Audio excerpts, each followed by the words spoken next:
그 법률에 정해진 바에 따라 실제 관할이 있는 법원에다 제출하면 아무 문제가 안 되는데, 자기가 무슨 변제금을 높게 낸다거나 아니면 뭐 면책개설증을 받기 어렵다고 판단을 해가지고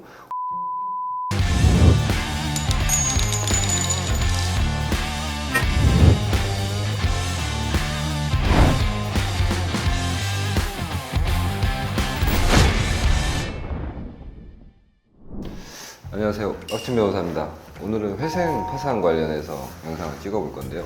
회생 파산과 관련해서도 여러 가지 그 이슈들이 많죠. 그 중에서 이제 제가 사건을 진행하거나 뭐 공부를 하면서 시청자분들한테 얘기를 하는 게 도움이 될 것 같다 싶은 주제가 있으면 그때그때 생각나는 대로 이제 찍어볼 생각인데, 지금 이제 그 회생이나 파산 신청하신 분들 신청서가 들어가고 나서 보통 대부분 법원에서 이제 서류 관련해서 보정 공고가 나오는 경우가 많아요. 서류를 잘 준비를 해도. 보정 공고라는 거는 말 그대로 보정, 뭔가 서류를 보완하고 수정해라 라는 취지로 법원에서 권고를 내리는 거죠. 권고를 내린다는 거는 안 들으면 불이익을 주겠다, 이런 취지인 거예요.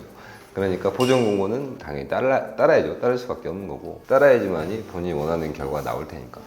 근데 이제 그 보정 공고 내용 중에서 통화 내역, 이 당사자의 통화 내역을 제출하라고 보정 공고가 나오는 경우가 있어요. 이제 그런 경우는 대부분 이제 법원이 이 신청인의 신청에 대해서 진정성과 신빙성에 대해서 의심을 하고 있으니까 이제 그런 보정 공고가 나오는 거죠. 이 통화 수발신 내역 같은 경우는 기간이 한 1년 정도, 제가 알기로는 1년 정도 조회가 되는데, 이게 이제 왜 이런 일이 발생하냐면은 최근에 수원과 부산에 회생법원이 생기긴 했지만 최근까지만 해도 서울에만 회생법원이 있었죠. 그 외의 지역에서는 각 지방법원에서 회생사건을 담당했었고, 그러다 보니까 각 지역마다 좀 편차가 있어요. 아무래도 그 회생법원이기 때문에, 서울 회생법원 같은 경우는 회생을 전문적으로 다루는 기관이기 때문에 회생사건이 진행되는 속도가 당연히 빠르겠죠. 그래서 이제 회생법원이 아닌 다른 지역, 서울 회생법원 외에 다른 관할에서 회생이나 파산 사건을 진행하는 경우보다 속도가 더 빠른 경향이 좀 있죠.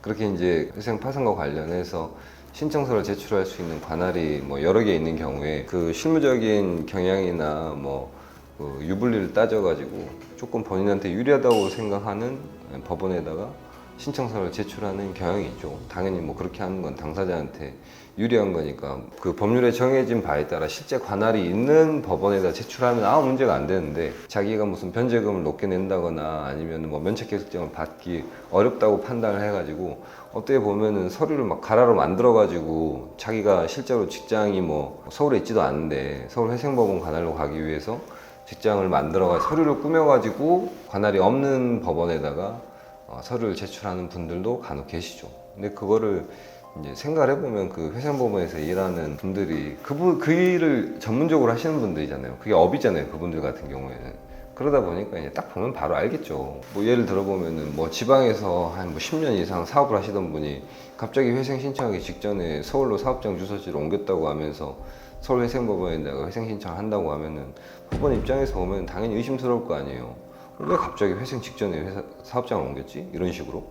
그런 경우에는 실제로 이 사람이 자기가 주장하는 관할지 내의 사업장에서 근무를 하는지 안 하는지 그런 게 궁금할 거 아니에요, 법원 입장에서는. 이제 그런 걸 확인할 수 있는 수단이 몇 가지가 있죠. 서울에서 일을 했다고 하면은 그 사업장 인근에서 통화를 걸거나 발신을 하거나 수신을 하거나 그런 내역이 막 찍혀 있을 거 아니에요. 근데 이제 그게 통화 내역을 보니까 그런 게 아무것도 없고 여전히 통화 내역은 기존의 지방의 그 사업장 주소지 인근에서 찍혀 있다. 그럼 그건 거짓말이라는 거잖아요.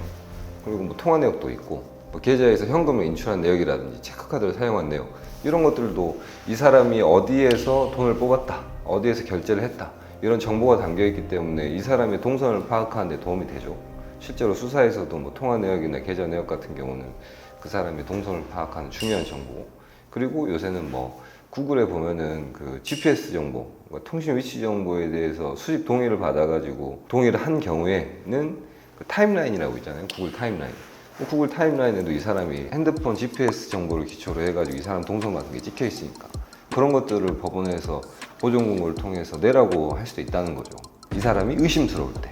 결론적으로 그 법원이 바보가 아니기 때문에 법원에서 회생파산 쪽 업무를 하시는 분들, 그런 뭐 실무관 분들이나 아니면 관제인이나 뭐 이런 분들이 바보가 아니잖아요. 판사님도 마찬가지고 그 분야의 전문가들이기 때문에 당연히 딱 보면 딱 알겠죠. 그러니까 쉽게 속지 않는다. 그래서 너무 무리하게 서류를 꾸며가면서까지 자기한테 유리한 관할로 가가지고 신청하려고 할 필요는 없다. 나중에 걸려가지고 문제되는 것보다 그냥 현재금 조금 더 낸다든지 그렇게 해가지고 절차에 맞게 FM대로 진행하는 게 맞지 않나. 개인적으로 그런 생각이 들어요. 네, 이상으로 오늘은 그 회생 파산 관련해서 법원에서 그 통화 내역까지 제출하라는 보증금과 나오는 뭐 그런 경우에 대해서 간단하게 살펴봤는데, 앞으로도 제가 뭐 회생 파산 사건을 하고 관련해서 공부를 하면서 틈틈이 그 시청자분들에게 도움이 될 만한 내용이 있다고 생각하면 이런 식으로 뭐 짧게나마 영상을 찍을 생각입니다.